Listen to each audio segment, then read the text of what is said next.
YouTube, it's Charlie from Reader Turned Writer, and today I am sharing my Christmas and birthday book haul. I always buy a lot of books around Christmas and my birthday. People give me gifts, Santa brings me books, and I also end up with quite a bit of money just from different places and people between Christmas and my birthday that I can then go to thrift books or to Book Outlet. Those are my two favorite places to go when I have some money to spend on books because it can stretch my money. I know that today I do not look like fabulous. My hair is kind of a mess and didn't even put on makeup or anything, but I wanted to quickly get on and do this video while my kids were being quiet / asleep. My youngest is 2.5 and she is struggling to nap sometimes, so I'm taking advantage of her nap to quickly just show you the books I bought. So when I buy books, I have two things that I do. I either buy a book because it's on my list that I want to read this year, or like a book that I've been wanting to read for a while and I know if I buy it then I'll actually end up reading it. I have some systems in place with my bullet journal to help me to actually read the books that I buy. Or the other reason I buy books is if I want to add it to my library because I have read it and really liked it, or it's a classic or something like that. So the first book I found on Book Outlet was A Christmas Carol, and this one, it's a Christmas Carol, but it also has recipes in it, like Christmas recipes. And I just thought it was really cute. There's really cute stuff inside. I thought the cover was cute, and I thought the idea was Christmassy, and so I decided to get it. It has a sticker on it I need to take off still. But I thought it was a really pretty edition. I think they still have some on Book Outlet in stock. Another one I got was, and I'm just doing these kind of in a random order, so some of them will be ones that I have already read and some of them will be ones I want to read. This is on my 2021 TBR list.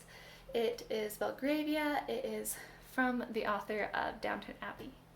Downton Abbey is my #1 favorite TV show, so I just had to read it. It's huge.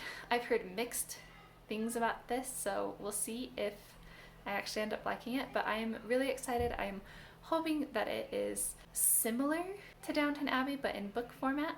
We'll see. Then I bought this copy of Oliver Twist. This is a classic that I haven't actually read yet, although I have read other books by Charles Dickens and I want to read all of his books eventually. And Oliver Twist is probably the next one that I do want to read.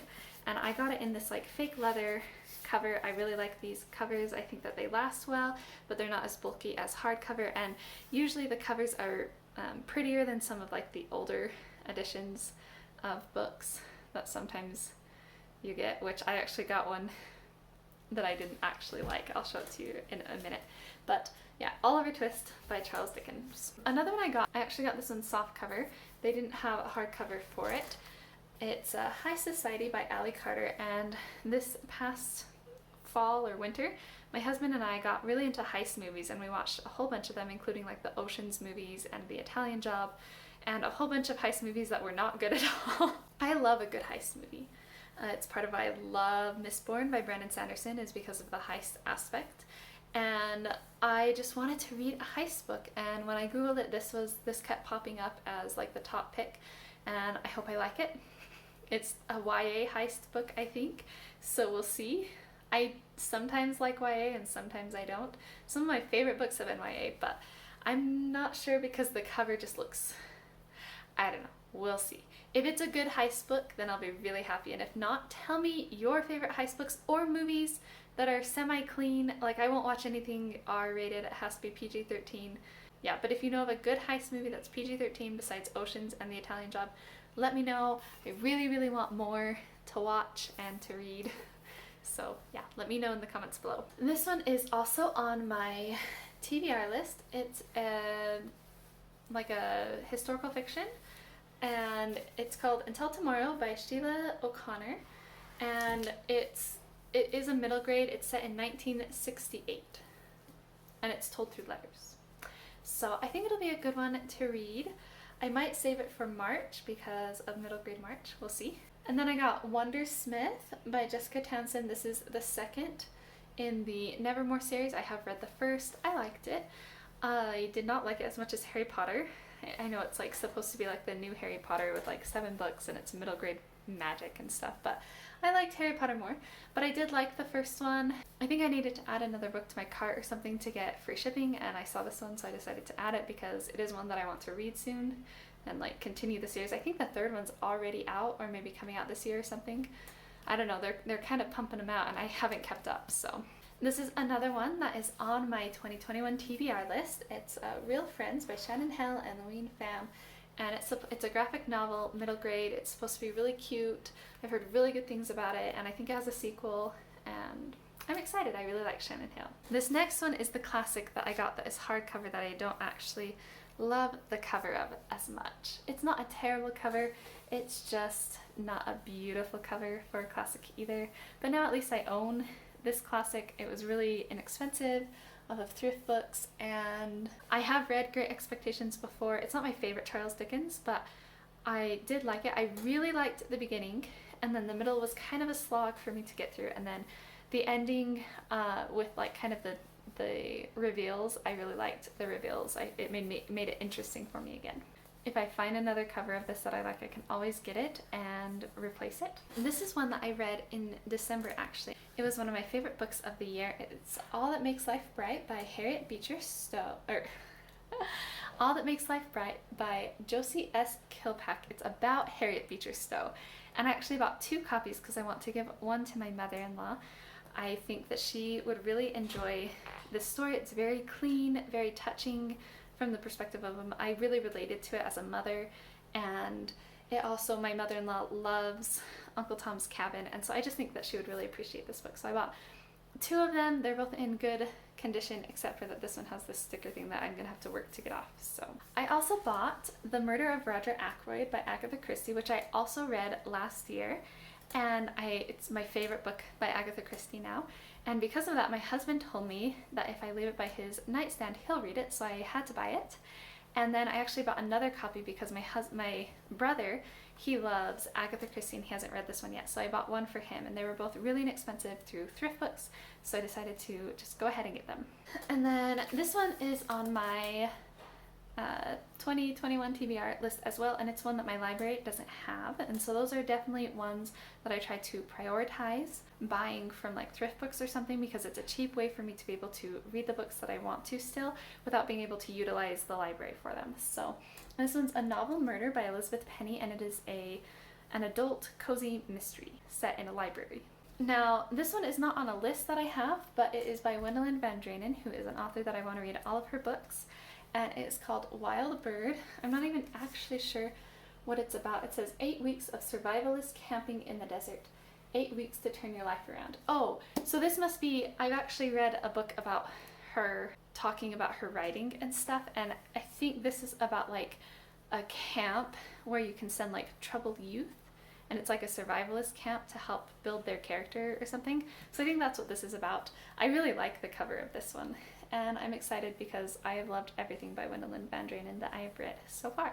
This was definitely one of those ones where I needed to add, like, I think I needed $5, less than $5 or something to add to the cart. And so I was looking at what they had like just on sale, and this one came up. It's called The Love Letter by Rachel Hawke, and it is romance, and that's basically all I know about it, except that I do know that it's clean. I like looked it up to see. I think it's a Christian romance, so I'm fairly certain it's going to be a clean romance without a lot of like sexual things in it, and so I'm excited. I think the cover is really pretty. I hope it's good. I haven't had a lot of success with books that I just randomly seen on Book Outlet and bought that were like on their for sale section, but I did do a little bit of research with it first, so hopefully I like it. And then the last 3 that I bought are ones that I have already read that I enjoyed and want in my library. And this one is The Girl Who Drank the Moon by Kelly Barnhill. I didn't like love this one when I first read it, but I want to reread it because I wasn't in a good spot to read it when I did. And I also think that as my kids get a little bit older, it's one that they might like since it's middle grade. So I decided to buy it and read it again. This one, The War That Saved My Life by Kimberly Baker Bradley. I loved this one, and I want to read the other books by her. There's another one in this series, And then she's written some before this one, and then I think she has a new release as well. So I definitely want to read more by her, and this was one of my favorite books in 2019. And then finally I got The Glass Castle by Jeanette Walls. This is a memoir about just her growing up. She grew up with some parents that were not typical and probably had some problems. Like, I know her dad had some alcoholic problems.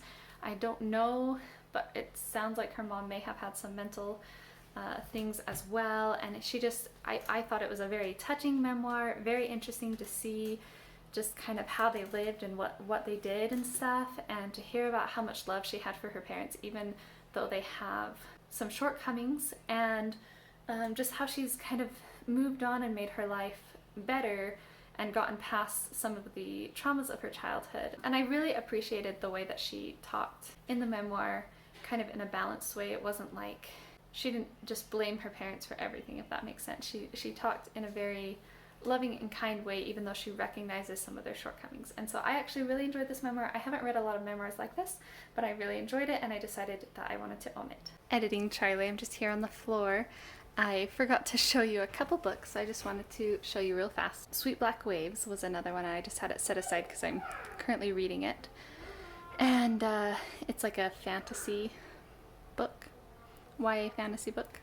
And then I have 3 from a friend in Norway, and she sent me What the Wind Knows by Amy Harmon, and this was one of my favorite books. I'm trying to remember, I think it was last year. It's a historical romance with time travel, and it's set in Ireland, and it's really good. Fields of the Fatherless by Elaine Marie Cooper, and this is a historical fiction about a girl in the American Revolutionary War, who ends up taking care of a British soldier. And I think it's YA. It's a really short book, but it's really good. And then the final one I read when I was in high school, and I have actually been wanting to reread it because I just don't remember it super well. Anastasias Secret. It's a YA book, a YA historical fiction about Anastasia. It has a whole romance with her and stuff, and I remember it being like a fun YA book when I was in high school, so I'm interested to see what I think of it now. So that's all. There's all the books that I bought for Christmas and my birthday. I had to wait a little while to do this video because I had to wait for them to come in the mail, but it's always really exciting to kind of find which books I want to buy using my bullet journal. And like, you know, I have certain books that I'm like, I definitely want to buy these sometime throughout the year, and I can check if Thrift Books or Book Outlet has them, and then wait for them to come and open them when they get here and stuff. It's all really a fun process, and I love buying books, of course. I think everybody loves buying books. So let me know if you got any fun books or bookish. Oh, actually there's one more thing I wanted to show. The last thing I just wanted to show you is that my sister-in-law made me this darling bookmark for my birthday, and I just thought it was so cute. And I love all things Irish, and so this is like the perfect little bookmark for me, and I was really excited. So that's my last bookish thing that I got for my birthday or for Christmas. Let me know what bookish things you got for Christmas or with Christmas money or anything like that in the comments below. We can kind of chat about new books.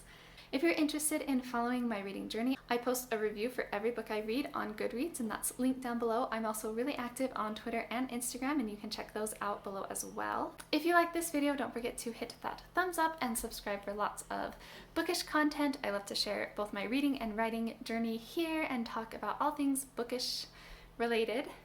And thank you so much for watching my video. I will see you in the next one.